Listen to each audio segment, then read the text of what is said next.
Assalamualaikum warahmatullahi wabarakatuh. Kembali lagi dengan saya Hana Afifah pada mata kuliah Kewirausahaan 1. Nah, minggu ini minggu ke-13 dan juga minggu ke-14. Jadi untuk 13 dan 14 saya jadikan satu jadi minggu ini. Jadi nanti kalian punya waktu lebih panjang untuk mengerjakan tugas dan juga belajar sebelum UAS. Nah, untuk minggu ke-13 kita akan belajar tentang rancangan anggaran bisnis dalam konteks proposal bisnis. Jadi kita nanti hitung-hitungan sederhana saja. Kemudian kita juga akan belajar tentang ringkasan eksekutif atau executive summary. Kemudian untuk yang pertemuan ke-14 minggu ini juga kita belajar tentang, atau sebenarnya nggak belajar ya, tapi kita recall back tentang format proposal bisnis secara umum. Jadi nanti kita belajar dua hal tersebut. Baik, sebelum kita lanjutkan ke hitung-hitungan anggaran, kalian perlu tahu bahwa sumber finansial atau sumber modal untuk bisnis ada beberapa, yaitu yang pertama bisa dari personal financing. Personal financing ini ya pribadi, entah itu aset pribadi, entah itu tabungan pribadi untuk modal bisnis. Nah, biasanya kalau yang bisnisnya kecil-kecilan seperti makanan, snack itu biasanya bisa menggunakan tabungan pribadi atau aset pribadi. Tapi kalau misalkan bisnisnya nanti agak besaran dikit, bisa dengan iuran antar founder pun bisa. Dalam arti misalkan kamu mau buka bisnis bareng sama teman-temanmu gitu. Nah, mungkin dengan cara iuran masih tabungan masing-masing itu mungkin bisa. Atau misalkan kamu membuka bisnis yang lebih besar lagi, misalkan butuh uang 40 juta misalkan. Nah, mungkin iuran antar founder mungkin kurang atau tidak cukup. Nah, itu bisa kalian ngambil dengan cara hutang. Nah, hutang ini bisa dari mana? Dari mana saja, bisa dari bank konvensional, bisa dari bank syariah, atau dari koperasi simpan pinjam gitu. Nah, apakah harus hutang dari bank, Bu? Ya enggak, ya kalau saudaramu, keluargamu ada yang bisa diutangin, ya nggak masalah gitu. Nah, yang terakhir ini bukan yang terakhir ya, tapi yang di sini saya cantumkan yaitu investor. Jadi biasanya kalau untuk bisnis yang teknologi involve atau startup company seperti contoh Gojek, Grab, Tokopedia, Bukalapak, itu mereka menggunakan investor sebab mereka termasuk teknologi involve dan mereka butuh dana yang sangat besar. Kemudian mereka termasuk startup company yang dimana biasanya menjanjikan gitu. Menjanjikan dalam arti jadi di masa depan dia akan jadi sebuah perusahaan gitu, startup company. Nah, kalau misalkan biasanya kalau cuma bisnis, contoh misalkan kayak bikin snack atau bisnis katakanlah jualan makanan gitu, biasanya rata-rata mereka menggunakan personal financing atau hutang, paling banter hutang. Tapi kalau menggunakan investor, biasanya investor itu kan mereka pasti invest ke perusahaan-perusahaan yang memang mereka pikir nanti akan menjadi sangat besar gitu. Jadi kayak Gojek dulu juga pakai investor. Kemudian yang Habibie Garden gitu juga dia pakai investor, dan masih banyak lagi. Nah, kalau kalian ingin membuka bisnis yang semacam startup company, ada teknologi involved di mana butuh dana yang sangat-sangat besar, kalian bisa presentasi di depan investor. Bagaimana caranya mencari investor? Kalian bisa, salah satunya adalah ikut lomba. Jadi ada lomba-lomba bisnis plan, lomba-lomba bisnis, lomba-lomba startup company, itu banyak. Di Indonesia juga ada beberapa yang menyelenggarakan. Telkomsel juga pernah menyelenggarakan. Kemudian kalau tidak salah LE apa-apa gitu, yang perusahaan rokok itu juga pernah mengadakan lomba bisnis, di mana di situ dihadiri oleh banyak sekali anak-anak muda yang berbisnis di startup company, dan juga banyak sekali investor gitu. Dan dari situ kalian bisa presentasi sebaik mungkin dan menarik investor untuk invest ke perusahaan kalian, seperti itu. Dan masih banyak lainnya alternatif dari dana atau sumber modal. Nah, kemudian kita beralih kepada menghitung modal dan harga jual dan juga laba secara paling sederhana. Jadi ini hitung-hitungan paling sederhana. Nah, contoh misalkan saya mau membuat yang ikan teri misalkan yang Mayasin. Nah, untuk menghitung harga jual per bungkusnya, itu saya harus tahu modal per bungkusnya dulu kan. Nah, biar gampang untuk ngitung modal per bungkusnya, saya mau ngira untuk 10 bungkus cemilan. Jadi untuk 10 bungkus cemilan, misal saya butuh 2 kg ikan teri, kemudian 1 bungkus garam dapur, itu bisa buat 10 bungkus, 2 kg ikan teri bisa buat 10 bungkus, terus kemudian 1/4 gula pasir bisa untuk 10 bungkus, ditambah 10 packaging dengan 10 stiker. Nah, kemudian dari sini semua kita hitung, ternyata total modal 10 bungkus itu 60.000. Nah, 60.000 itu 10 bungkus, berarti kalau sebungkusnya dibagi 10 jadi 6.000. Maka, nah, saya menentukan modal untuk bahannya saja untuk 10 bungkus untuk per bungkus yaitu 6.000. Nah, kemudian di sini kita lihat, nah, sebelum kita menentukan harga jual, maka perlu diperhatikan bahwa modal yang kita keluarkan tidak hanya dari bahan, tapi juga dari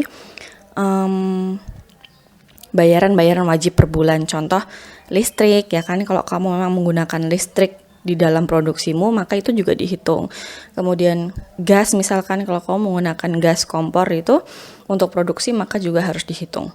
Nah, air, kalau kamu menggunakan air untuk produksi, maka harus dihitung. Kalau enggak, nanti bisa rugi. Kenapa bisa rugi?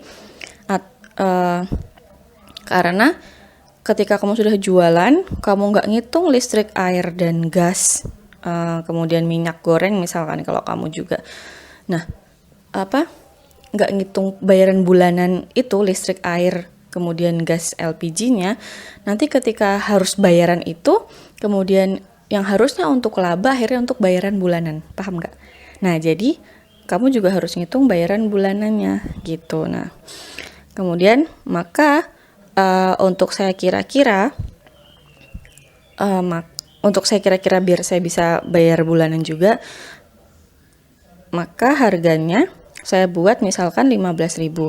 Nah, sebelum dibuat harga 15.000 ini, kamu juga harus tahu, sebelum dibuat harga juga harus tahu harga pasar dulu. Jadi yang pertama, kamu menentukan modal tadi, harga modal bahan, kemudian kamu menghitung, mengira-ngira lah ya bayaran wajib bulanan. Kemudian kamu juga harus tahu harga pasar dan target pasar. Nah, kalau target pasar menengah ke bawah, ya bagaimana caranya? Harganya tidak terlalu mahal gitu kan, dengan packagingnya mungkin tidak terlalu mewah.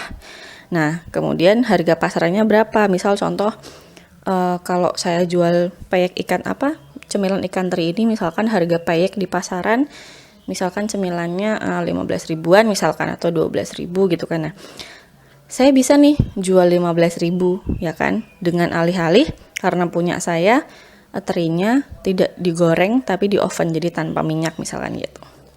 Itu kan juga bisa jadi nilai plus itu. Nah, kemudian bisa saya jual 15 ribu. Nah, dari modal bahannya 6 ribu itu tadi, saya bisa dapat laba 9.000. Ini laba kotor ya. Kenapa saya bilang laba kotor? Karena ini belum dikurangi dengan belum dikurangi sama bayaran biaya bulanan tadi. Begitu. Jadi laba bersihnya kita akan tahu setelah mengurangi laba kotor tadi dengan bayaran bulanan di atas seperti listrik, air, dan gas gitu.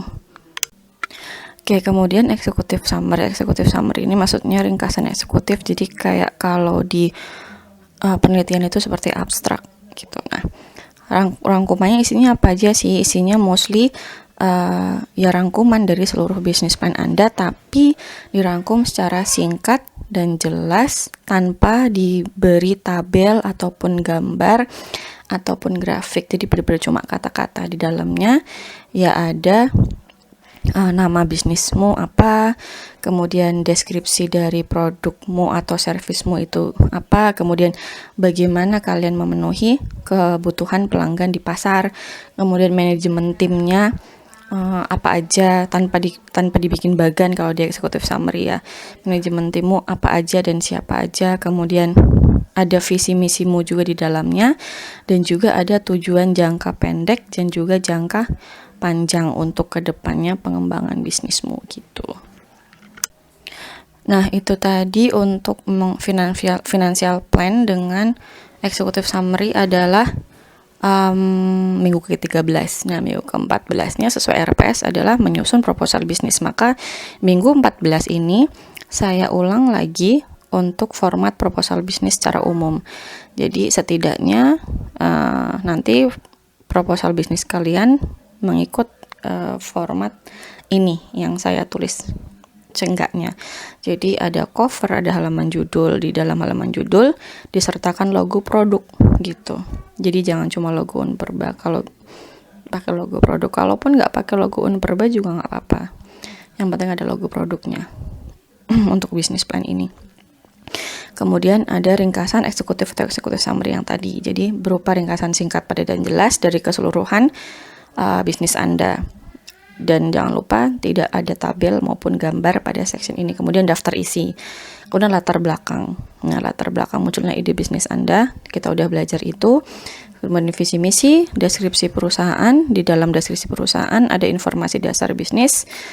Ya kan, ada tanggal berdirinya, lokasi, nomor telepon, nomor website, dan lain-lain. Kemudian deskripsi produk atau jasa yang kalian jual. Nah, jangan lupa dicantumkan keunikan produk Anda yang membedakan produk Anda dengan produk kompetitor Anda. Gitu. Kemudian sejarah perusahaan kalau ada. Kemudian analisis SWOT, jangan lupa analisis SWOT-nya ini dibuat bagan. Jadi analisis SWOT-nya dibuat tabel seperti yang sudah dicontohkan. Kemudian rencana pemasaran ada target pasar, ada strategi pemasaran dan metode pemasaran yang kalian gunakan. Kemudian ada tim manajemen, struktur organisasi perusahaan, ada rencana pengembangan produk, termasuk di dalamnya tujuan jangka pendek dan jangka panjang. Ini juga sudah kita pelajari. Kemudian rencana anggaran keuangan yang tadi saya jelaskan, dan lampiran. Jadi lampiran ini bisa berupa foto produk atau foto produksi. Kemudian ada poster juga, surat izin, dan lain-lain. Terserah lampirannya ini mau ditaruh apa.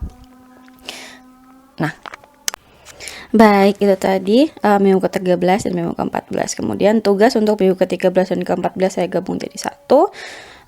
Karena ini pertemuan terakhir, jadi saya karena minggu ke-14 hanya menyusun proposal, kemudian minggu ke-13 finansial, jadi saya pikir lebih baik saya gabungkan jadi satu.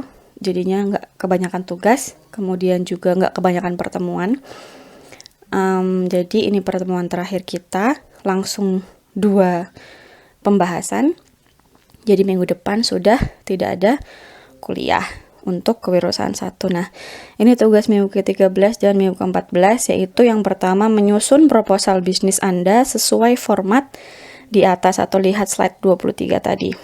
Kemudian di sini ada beberapa hal yang harus diperhatikan ya. Ada sertakan logo, kemudian boleh disertakan foto-foto pendukung pada lampiran, kemudian dibuat dalam format Microsoft Word atau PDF. Dan nilai proposal bisnis itu adalah nilai kelompok. Jadi kalau nilainya maksimal ya maksimal semua, kalau nilainya jelek ya jelek semua. Udah gitu aja. Kemudian yang kedua, untuk minggu ke-14 tugasnya adalah membuat video presentasi proposal bisnis. Jadi di dalam penilaian, di dalam format penilaian kalian itu ada namanya presentasi. Jadi mau nggak mau kalian harus presentasi. Jadi di sini kalian wajib presentasi proposal bisnis kalian. Jadi setiap anggota kelompok ya satu-satu wajib presentasi dan terlihat mukanya dalam video. Jadi boleh kalian syutingnya pisah-pisah. Contoh misalkan, kamu bagian presentasi yang eksekutif summary sampai visi misi misalkan, ya udah kamu syuting sendiri. Kemudian yang lain pun syuting sendiri pada bagiannya masing-masing. Silahkan dibagi sendiri-sendiri. Kemudian nanti videonya dijadikan jadi satu video gitu. Nah, untuk yang tidak terlihat mukanya, mohon maaf, tidak ada nilainya karena video presentasi ini nilainya individual. Oke, perlu dicamkan, proposal bisnis nilainya kelompok, tapi video presentasi nilainya individual. Jadi walaupun misalkan kalian kelompoknya sama, bisa jadi nilai setiap anggota kelompok itu berbeda-beda untuk video presentasi. Kemudian, video presentasi boleh langsung diunggah manual dalam Google Classroom atau bisa juga diunggah dalam YouTube channel kalian, kemudian link videonya nanti yang diunggah di GCR. Oke, kemudian tugas di atas, kedua-dua tugas ini dikumpulkan paling lambat hari Sabtu 13 Juni, tuh kan, panjang kan? Jadi kalian punya waktu sekitar 2 minggu untuk ngerjain 2 tugas ini.